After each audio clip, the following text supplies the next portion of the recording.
Hello friends and gamers, my name is Jinx and we're looking at Operation Hats. This is turn number 17 for the Italians. I'm going to try to keep this one as quick as possible and we'll do a bit of a summary on the German turn when it comes up. Alright, let's take a look at the situation here. We have technology to roll for, we have radar over here. I'm going to just roll one dice. Let me see, I'm going to grab this one here. This one says heavy armor, but it's going to be for radar. That is a 4, so we missed on that one for however many times. But yeah, we're still on stage 1. I think I comment on that each and every time. Anyways, turning our attention to the board over here, starting with our production, which is on this corner of the world. We're going to do a militia upgrade and a militia and then build a fortification. This is all going to go to Egypt. That's a total of 14 bucks spent this turn.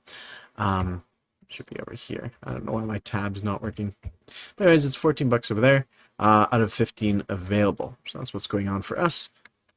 To the battle board for some combat movements, we have from Western Yugoslavia an infantry coming over to Eastern Yugoslavia to engage the Soviets here, plus 2 fighters coming in from Northern Italy as well. That's what's going on there. And then from Western Yugoslavia to Hungary, 1 infantry and a fighters joining in that fight as well. I think that is the entirety and it of all of our combat maneuvers. This maroon colored dice is for the Russians, gray is for our infantry, and the 2 fighters will be represented as green. So we have 1 for our dude, 4 for his, and 6 for our fighters. So that's 2 hits here for our fighters, and we've captured Yugoslavia here for the Italians. Now we turn our attention here. Fighter of ours, infantry of ours, and his maroon for his infantry there.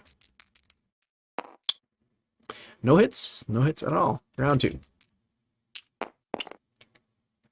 1 hit on our end and nothing on his. So we've captured both territories with no injury to ourselves. That's kind of cool.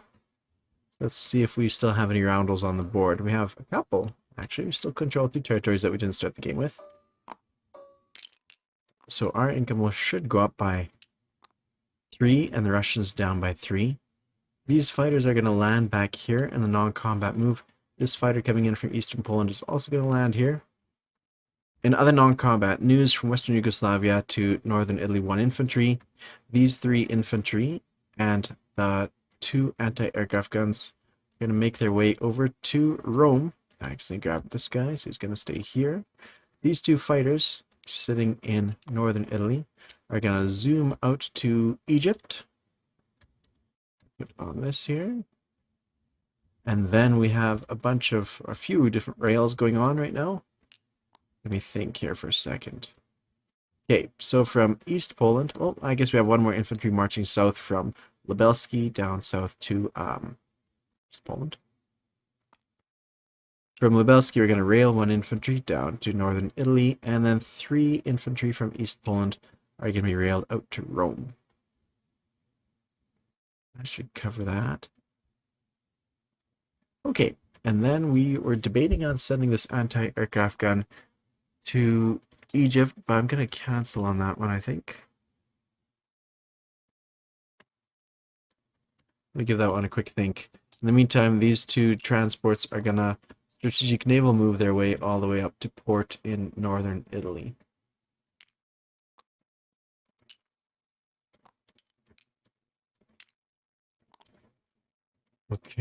Okay. Yeah, I think that's it. The 2 fighters are present here. Yeah.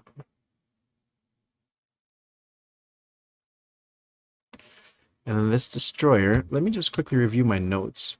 I didn't say anything. I had a question here from my ally, if it's okay if I can move the Italian torpedo boat destroyer, destroyer, and I am going to move it 1, 2, 3, and move it back into port into Egypt here.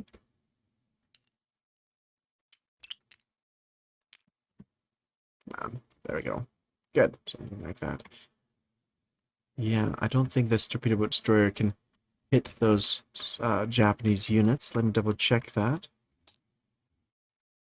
Sorry, last minute thought on this one. Torpedo boat destroyers. They're not listed here? What?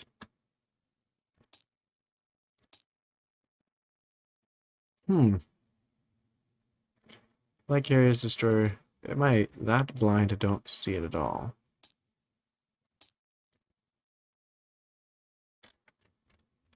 That's pretty strange. I know the Germans start with one. Maybe they only put it on the ones that start with it. No. Okay, never mind. But I'm pretty convinced that they don't, yeah, I'm pretty convinced that all nations, only a couple, I'm pretty sure they could only move 2 spaces. I must be blind. It would be odd for them to be tucked away in here, but... Torpedo destroyers, movement to 2. So yeah, the Soviet unit can't reach the Japs over there.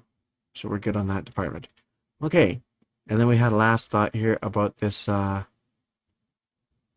this Italian anti-aircraft gun. We'll leave it here. I think we'll leave it up there in Istanbul. Alright, calling that good enough for now. I don't think there's anything else on the board. We just go grab our stuff here. These guys. We're going to put them in this neck of the woods. So we're going to upgrade a militia that's over here to an infantry. And we're going to place an infantry there as well. So that's why I didn't delete this guy. And we're going to put down some fortifications facing south against the encroaching French forces. Excellent. We'll see how that flies in the face of the enemy. I'm pretty happy with that. I know it's not the foolproof everything everywhere, but we're pretty content with that. All right. Calling that good for now. We just need to go ahead to our income here and make some adjustments. So by rights, these should drop down 3 and the Italians up by 3. 16. Okay, we collect 18 on the next German turn. We only spent 14 of our bucks, so we had 1 left over. So 18, make that 19 due to the leftover buck we had. All right. That takes care of the situation, I do believe. All right, gents. Thanks all for watching, and the next video up will be MP7, who is with us playing as the Americans. We'll see what kind of mischief the Americans are going to get up to this turn. Thank you all for watching. Cheers.